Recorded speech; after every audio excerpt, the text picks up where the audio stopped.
we have been given garbage after garbage after garbage. And I'm tired of it. This has to be the game that ends it all. Otherwise, we're finished. Dragon Ball Sparking Zero is currently shaping up to be the savior of anime games, all right? And with the new trailer just coming out yesterday, I feel like I had to say something about it. All right, so first off, let's be real. For about the past 8 years, 3D anime games have been a disappointment. And not just that, but anime games as a whole have been on a general decline over the past about a decade. I mean, if we think about it, we're sitting with the past best game from the past 5 years being probably Demon Slayer. And look, while that game was fun for about a weekend, you can't tell me that you enjoy it today. The problem with Demon Slayer was that it came out way too early. The starting roster was way too small, and the main story was short. Though they did include that nice progression system from Storm 4, I played through the whole game in like 2 days. Now look, this isn't to say that all anime games need to be some expansive open world, but these games live off of their online mode. And we can all agree that Demon Slayer's online was some hot ass.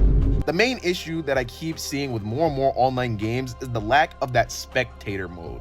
And to me, this is like one of the most important features, because I don't want me or one of my friends to have to hook up our capture card just so that the rest of us can watch us play the game. Now look, Demon Slayer wasn't a bad game, but we can all agree it wasn't CC2's finest work. The main issue I've been seeing is that a lot of these games seem to come off as a money grab rather than a gift to the fans. Like, when I saw that JJK was getting a game, I was excited. Until I saw that first trailer and I put my wallet away. Don't even get me started on Naruto recently. Since Storm 4, we've gotten 3 different Naruto games, 2 of which were repackages of old games, with one having almost nothing new, and the other, the most recent one, only having a couple new things and a new character, right? And even Hunter x Hunter is getting a game, and that looks...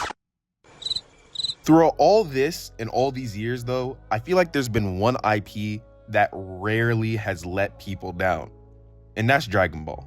Now sure, Dragon Ball's had its share of not hit games, and it's made some questionable decisions with its good ones, but when Dragon Ball drops a fighting game, you know 2 things almost for sure. You're probably getting years worth of content in DLC, and you're gonna have some fun. Plus the netcode is probably gonna be ass, but we're not talking about that right now. Dragon Ball Sparking Zero has done nothing but be hype since its first announcement. For those who don't know, the game is supposed to be an addition to the Budokai Tenkaichi games, and I think that is the most popular line of DBZ games out. The only things I can think that outshine it would be Xenoverse and Fighters, but Fighters isn't even a series. Now, I've seen the trailers and I've seen the gameplay, and it doesn't just look different than the rest of these anime games that have come out, it feels different. There's a care in the gameplay to bring back not only old mechanics, but also add a new and finished polish, and the gameplay we've seen is still in development. Look, I'll be honest, the main thing that inspired me for this video was the fact that I got hyped when I saw that Whis looked like a playable character. Like, of all people that they could have added, I never thought that we were going to get to be able to play as Whis in a game. Plus, when they showed that image of the full roster, this roster seems fat. I was more of a Raging Blast person when I was growing up, but I know y'all remember the roster had and what it could do. What I'm excited to see is if they add any what-if characters.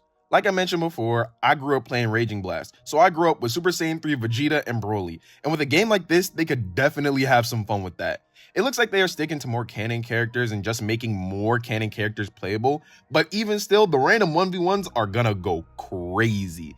This is the type of game that I would think would be the first 3D fighter you'd see at EVO.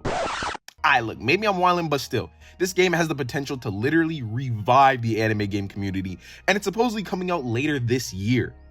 I know when the pre-orders drop, they getting all of my money, even for the maxed out Super Mick Truck Deluxe Edition. I don't care if it's $150. I'm lying.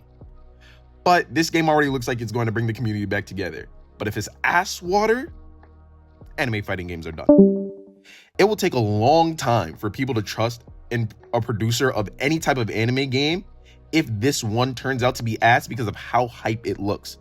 All right, I've already made bet with my friends that I'm going to whoop their ass when this game drops, and I promise you I will when it does. That's directed exactly at them.